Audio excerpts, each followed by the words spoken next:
pouvoir faire tout ça. Mais vu qu'on a reçu du monde, et on a encore à l'heure actuelle d'ailleurs du monde, et ben en fait j'arrive pas à prendre mes repères. Puisque bah forcément quand t'as du monde à la maison, tu vis pas la vraie vie. Vous voyez ce que je veux dire?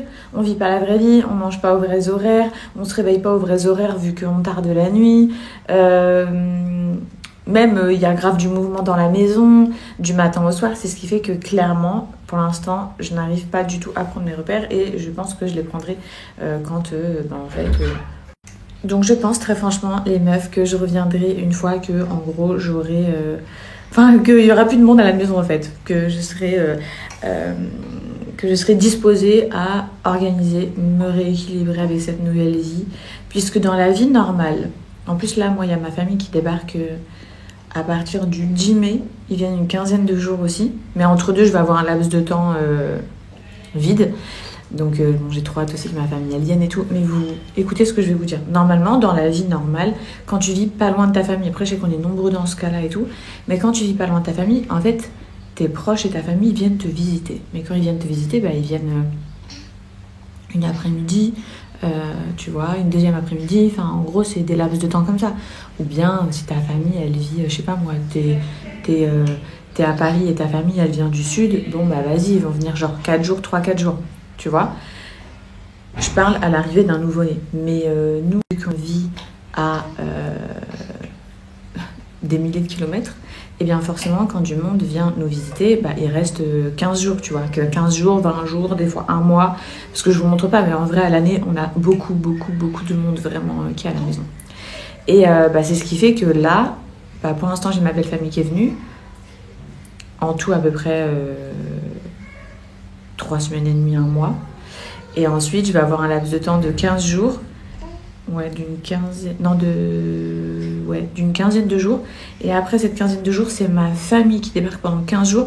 Donc c'est pour vous dire que là, par exemple, voilà, à l'arrivée de bébé Souleymane, j'ai pas été vraiment toute seule à la maison. Et du coup, je me suis pas organisée. Et sans être organisée, très franchement, j'arrive pas à revenir sur les réseaux sociaux à 100%.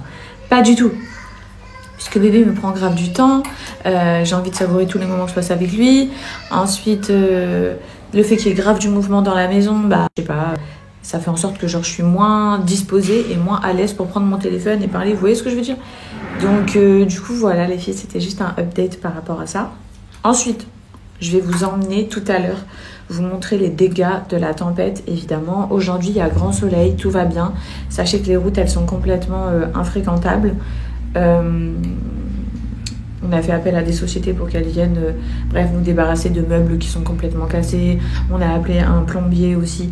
On a appelé plusieurs sociétés qui nous disent tous qu'ils sont dans l'incapacité de venir ou alors dans l'interdiction par rapport aux autorités de prendre les grands axes et les grandes routes, puisque tu peux avoir l'impression sur Dubaï que des routes soient dégagées, mais en fait dans le sens inverse, bien souvent c'est complètement inondé. Donc en fait tu peux partir mais genre tu peux pas revenir, tu vois ce que je veux dire? Tu peux trop te retrouver dans ce genre de situation. Donc là, c'est une vraie galère. Je voulais faire livrer des courses. Évidemment, il n'y a aucun livreur de courses disponible jusqu'à demain. Je voulais envoyer Mani chez le vétérinaire puisque évidemment, l'histoire avec nos chats, comme d'habitude, il a une patte qui s'est déboîtée, on dirait. Mani, c'est un chat qui saute tellement haut de chez les voisins, sur tous les murs, les arbres et tout, que j'ai l'impression, il boite. Donc j'ai voulu l'emmener. Il n'y a aucun taxi qui peut arriver jusqu'à la maison. Le vétérinaire il nous a dit, je vous avoue que les routes elles sont sûrement pas fréquentables pour venir jusqu'à chez nous.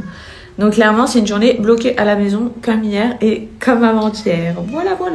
Mais tout à l'heure je vais faire un tour des filles, je vous montre tout.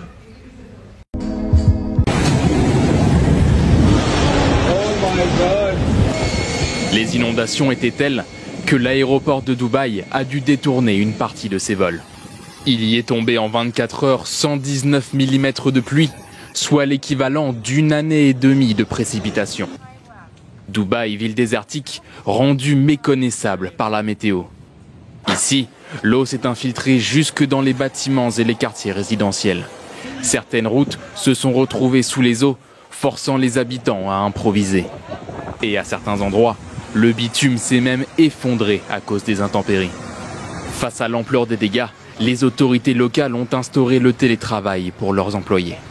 Les écoles ont également été fermées aux Émirats arabes unis et devraient le rester mercredi, alors que de nouvelles fortes pluies sont attendues.